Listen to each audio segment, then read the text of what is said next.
Hello friends, welcome back my channel. आज के इस टॉपिक में हम कवर करेंगे इस वीडियो में शुक्ल युग। तो शुक्ल युग की अगर बात करें तो इसके भी अन्य नाम हैं। तो अन्य नाम में इसे एक कहा जाता है निबंधों का युग।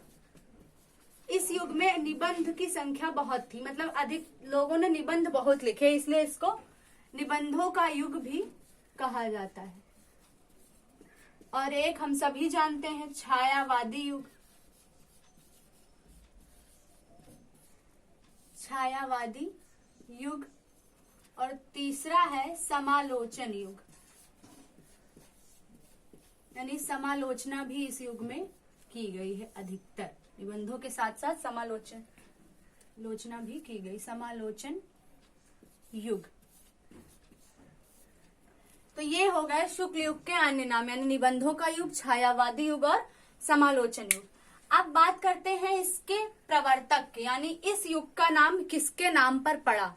तो वो है आचार्य रामचंद्र शुक्ल। आचार्य रामचंद्र शुक्ल। ये शुक्लोत्तर युग में भी अपनी रचना करते थे और शुक्ल युग में भी अपनी रचना करते थे। इस युग के प्रवर्तक है, लेकिन जो इनका मूल स्वर है वो है द्विवेदी युग, आचार्य रामचंद्र शुक्ल का। अब है इसकी समय सीमा, काला अवधि यानी काल अवधि या सीमा, समय सीमा। तो वो है 1919 से 1938, 1938 या 1920 से 1936 या 1938। ये हो गई इसकी समय सीमा, यानी 1919 से 1938 या फिर 1920 से 1936 या 1920 से 1938। अब बात करते हैं इस युग की प्रमुख प्रवृत्तियां या विशेषताओं की।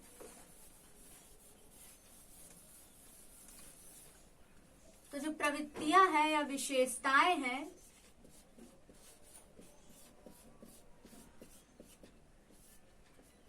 वो है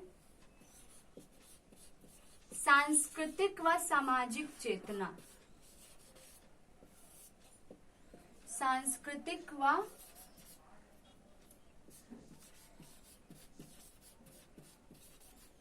सामाजिक चेतना। फिर दूसरा है प्रकृति के बिंबों की बहुलता। बिंबों की बहुलता मतलब कि जो शुक्ल युग है इसमें प्रकृति चित्रण बहुत किया गया इनकी रचनाओं में। इस युग के प्रसिद्ध लेखक हैं सूर्यकांत त्रिपाठी निराला, वो सुमित्रा नंदन पंत, जिसको प्रकृति का सुकुमार कवि भी कहा जाता है। प्रकृति का चित्रण इस युग में अधिकतर किया गया है। तीसरा है नारी प्रेम। नारी प्रेम व उनकी मुक्ति के स्वर। नारी की मुक्ति के स्वर। फिर है मुक्त छंदों का प्रयोग।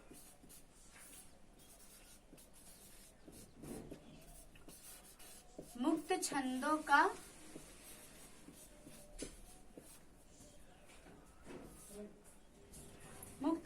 का प्रयोग। एक है प्रतीकात्मकता।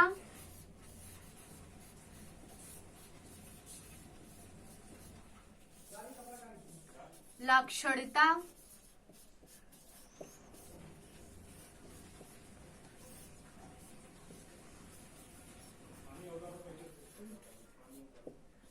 अलंकृत काव्यों के रूप, यानी प्रतीकात्मकता, लाक्षणिकता, अलंकृत काव्यों के रूप। तो ये हो गई इसकी विशेषताएं। सांस्कृतिक व सामाजिक चेतना, प्रकृति के बिंबों की बहुलता, नारी प्रेम व उनके मुक्ति के स्वर, मुक्त छंदों का प्रयोग, प्रतीकात्मकता, लाक्षणिकता, अलंकृत छंद काव्यों का प्रयोग। अब इसमें इस युग की प्रमुख 3 घटनाएं हैं जो क्वेश्चन में पूछ ली जाती है कि ये घटना का नाम दे देंगे और पूछ लेंगे किस युग की घटना है। तो उन 3 प्रमुख घटनाओं पर भी बात कर लेते हैं। विशेषताएं में वो भी आएंगी, वो अलग से नहीं है, विशेषताएं ही है।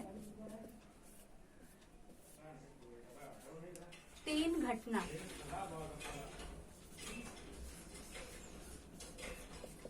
तो जो पहली घटना है वो है 19 अप्रैल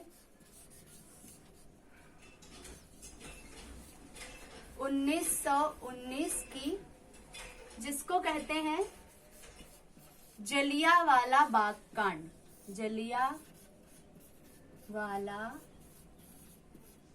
बाग कांड। तो जो जलियांवाला बाग कांड है किस युग की प्रमुख घटना है? तो शुक्ल युग की प्रमुख घटना है। नंबर 2, सन 1920 ईस्वी, वो है असहयोग आंदोलन। गांधी जी ने शुरू किया था असहयोग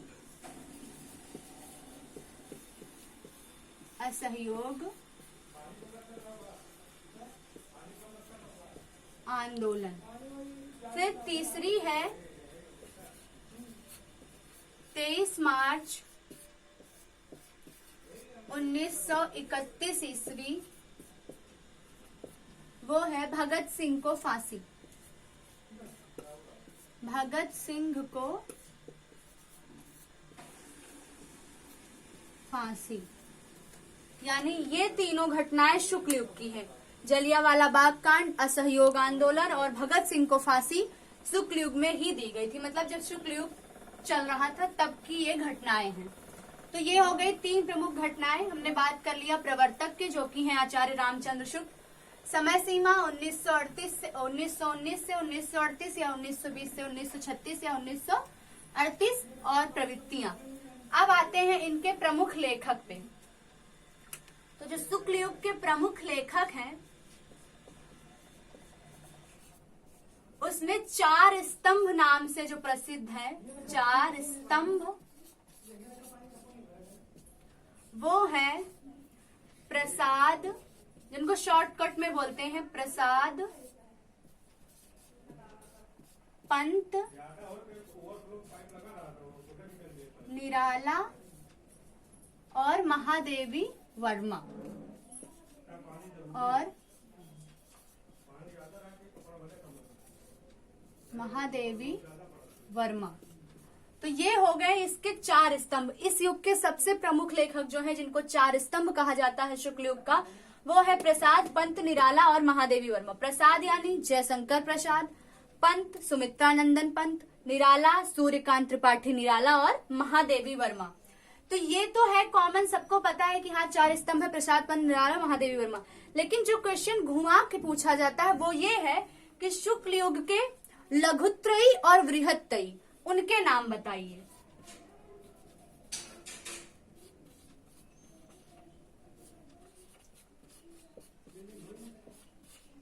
मतलब इस 4 स्तंभों के लघुत्रयी कौन है और वृहत्त्रयी कौन है? तो जो वृहत्त्रयी में है वो है ये प्रसाद, पंत। त्रयी मतलब कि 3, त्रयी अब नाम से ही पता चल रहा है, त्रयी यानी 3। तो जो वृहत्त्रयी में है वो ये ही है, प्रसाद, पंत और निराला, यानी जयशंकर प्रसाद,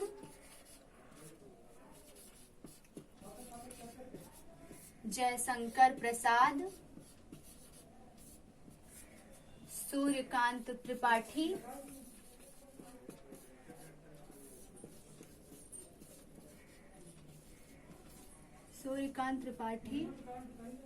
जिनको निराला कहते हैं, और चौथे हैं सुमित्रानंदन पंत, जिनको प्रकृति का सुकुमार कवि कहा जाता है। सुमित्रानंदन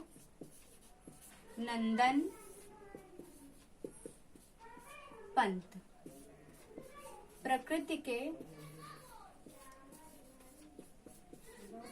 सुकुमार कवि। पिछले 2 वीडियो के उसमें हमने हमारे क्वेश्चन हो चुके हैं। एक था कठिन काव्य का प्रेत और दूसरा था पंजाब के धार्मिक नेता। आज के इस वीडियो का जो क्वेश्चन है वो ये है कि एक भारतीय आत्मा किसे कहा जाता है। इसका आंसर आपको कमेंट में लिखना है। जयशंकर प्रसाद, सूर्यकांत त्रिपाठी निराला, सुमित्रानंदन पंत और हाँ ये 3 हो गए क्या बृहत्त्रयी, यानी इस युग के जो बृहत्त्रयी में आते हैं वो है ये 3। अब बात करते हैं लघुत्रयी। लघुत्रयी ये क्वेश्चन पूछ लेते हैं तो इसको गलत मत कीजिएगा। बृहत्त्रयी यानी प्रसाद पंत निराला, बस आप ये लाइन याद कर लीजिए, प्रसाद पंत निराला बड़े लोग हैं तो बृहत्त्रयी ऐसे याद कर लीजिए। अब बात करते हैं लघुत्रयी। तो लघुत्रयी में आती है महादेवी वर्मा,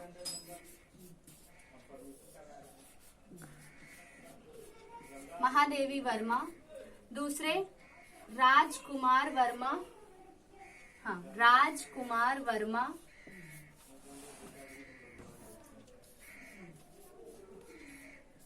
और तीसरे हैं माखन लाल चतुर्वेदी, माखन लाल चतुर्वेदी। ये हो गए लघुत्रयी, यानी बृहत्त्रयी प्रसाद पंत निराला और लघुत्रयी महादेवी वर्मा, राजकुमार वर्मा और माखन लाल चतुर्वेदी। तो ये है प्रमुख लेखक जिनको 2 भागों में बांटा गया है। पहले तो 4 स्तंभ मुख्य रूप से प्रसाद पंत निराला और महादेवी वर्मा, फिर 2 भागों में और आ गए हैं। तो ये और भी कुछ लेखक हैं इस युग के, जैसे कि वियोगी हरि और सिया राम शरण गुप्त, बालकृष्ण शर्मा नवीन, ये सब भी शुक्ल युग के ही लेखक हैं। अब बात करते हैं पत्र पत्रिकाओं की।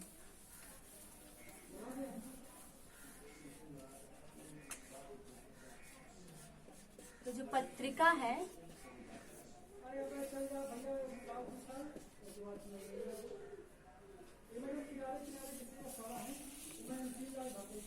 संपादक, स्थान और वर्ष। तो जो इस युग की पत्रिका है वो है चांद,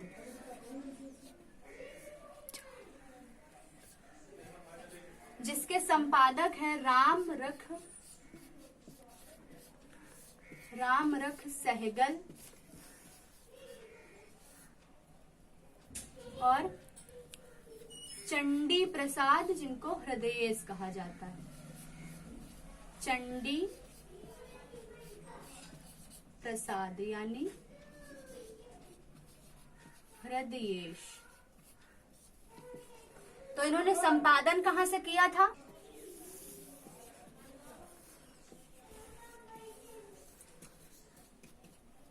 चांद। इसके कौन है संपादक? राम रख सहगल और चंडी प्रसाद, यानी 2 लोग।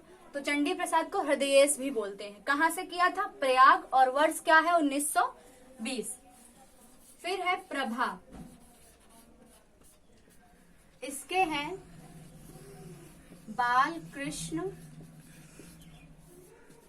शर्मा, जिनको नवीन भी बोलते हैं, बालकृष्ण शर्मा नवीन। और इन्होंने किया था कहां से? कानपुर से। कब? 1921 पे। ध्यान दीजिए, ये प्रभा पत्रिका द्विवेदी युग में भी है, जैसे कि मैंने पिछले वीडियो में चर्चा की थी। लेकिन उसके संपादक यानी द्विवेदी युग में प्रभा पत्रिका के संपादक थे कालूराम, और उनका स्थान जो था वो खंडवा था। लेकिन इस युग में प्रभा के संपादक बालकृष्ण शर्मा नवीन है, और कानपुर से किया है 1921 में। फिर समन्वय, हिंदी नवजीवन, क्योंकि इसका भी 1921 है इसलिए पहले लिखे हैं, हिंदी नवजीवन, हिंदी नवजीवन। इसके संपादक थे महात्मा गांधी जी, महात्मा गांधी इलाहाबादी, महात्मा गांधी। पोरबंदर में जन्म हुआ था, इलाहाबादी मैंने इसलिए बोल दिया क्योंकि इसका संपादन स्थान जो है वो इलाहाबाद से है, तो बस याद करने के लिए महात्मा गांधी।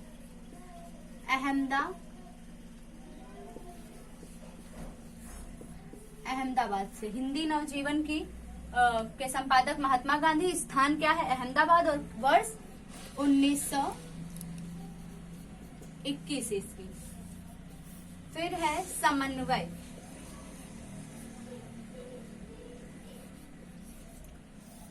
इसके संपादक है सूर्यकांत त्रिपाठी निराला, सूर्यकांत त्रिपाठी निराला, प्रसिद्ध पत्रिका रही है इनकी समन्वय। और इनका जो स्थान है समन्वय का वो है कोलकाता। कोलकाता। वर्ष है 1922 ईस्वी। समन्वय संपादक निराला जी और स्थान कोलकाता, वर्ष 1922। फिर है माधुरी। माधुरी, इसके संपादक हैं दुलारे लाल भार्गव। दुलारे लाल भार्गव। स्थान क्या है माधुरी का? लखनऊ।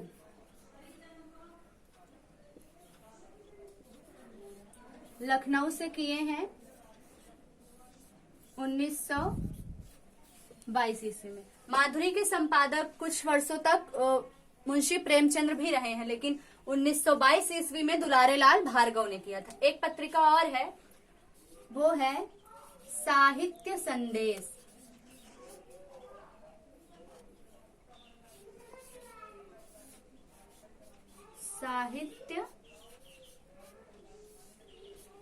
साहित्य संदेश, इसके हैं बाबू गुलाब राय।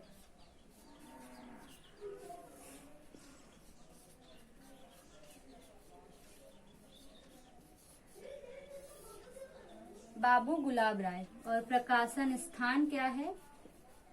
आगरा। और वर्ष है साहित्य संदेश का 1930 ईस्वी। तो ये रही कुछ पत्र पत्रिकाएं। चांद रामरख सहगल प्रयाग से 1920 में, और इनके साथ चंडी प्रसाद हृदय भी थी। प्रभा, ध्यान दीजिए, फिर मैं बोल रही हूँ कि प्रभा शुक्ल युग में बालकृष्ण शर्मा नवीन है और द्विवेदी युग में कालू राम है। फिर हिंदी नवजीवन महात्मा गांधी अहमदाबाद से 1921 में। समन्वय सूर्यकांत त्रिपाठी निराला कोलकाता से 1922 में।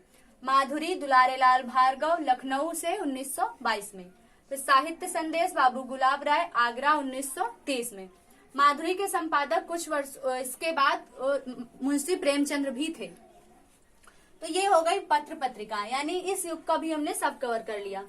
तो प्रवर्तक आचार्य रामचंद्र शुक्ल और समय सीमा 1919 से 1938 या फिर 1920 से 1936 या 1938, और इसकी प्रवृत्तियां, और ये रहे इसकी पत्र पत्रिकाएं।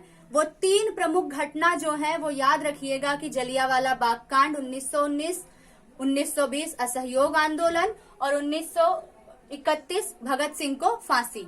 और लघुत्रयी बृहत्त्रयी, बृहत्त्रयी में प्रसाद पंत निराला और लघुत्रयी में महादेवी वर्मा, राजकुमार वर्मा और माखनलाल चतुर्वेदी। तो जो आज का क्वेश्चन था कि क्वेश्चन एक भारतीय आत्मा किसे कहा जाता है, इसका आंसर आप कमेंट बॉक्स में दीजिए और अपनी नोटबुक में भी लिखते रहिए।